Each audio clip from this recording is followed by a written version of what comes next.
So another question I get when I'm looking to insure a home for a new customer, a new client, is with regards to the electrical panel.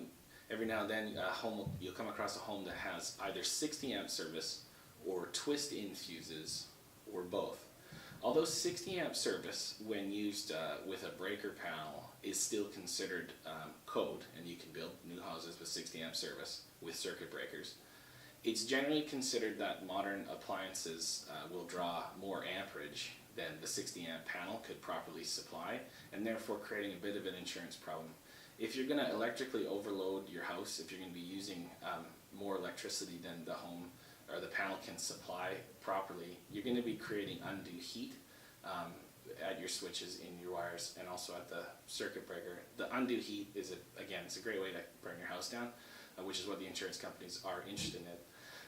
That being said, if you have a smaller home and it's going to be on a lot of natural gas appliances, natural gas stove, range, dryer, hot water tank, furnace, then your load for electricity is going to be considerably lower. That's going to be one of the cases where 60 amp service with circuit breakers is going to be fine for your insurance company purposes.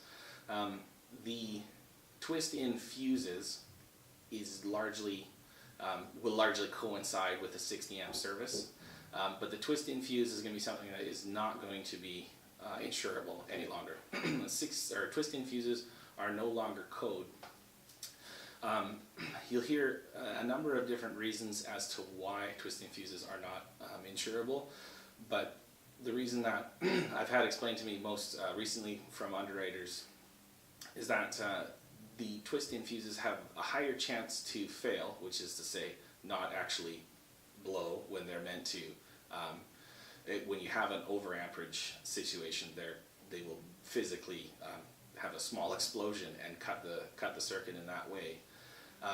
Sometimes they'll fail and you'll end up with a fuse that either blows too slow or not at all, and therefore your overcurrent situation will last considerably longer than it should, and certainly considerably longer than if you had circuit breakers installed.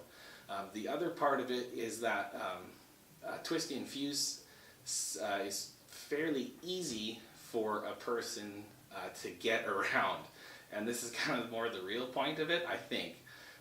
If you have a twist-in fuse box, you could, if you had a fuse that blew, didn't have any fuses on you, and it was the middle of the night, you can't get any fuses, you could jumper it. Jumpering is when you just take a piece of wire and jam it from the or from the street side of the panel to the house side of the panel, effectively removing any safeguards for overcurrent situations on that circuit, right?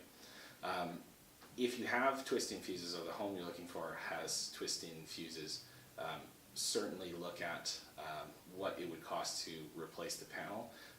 Your insurance company will likely give you 30 or 60 days to remediate the panel if it was twist-in fuses, but certainly no longer than that.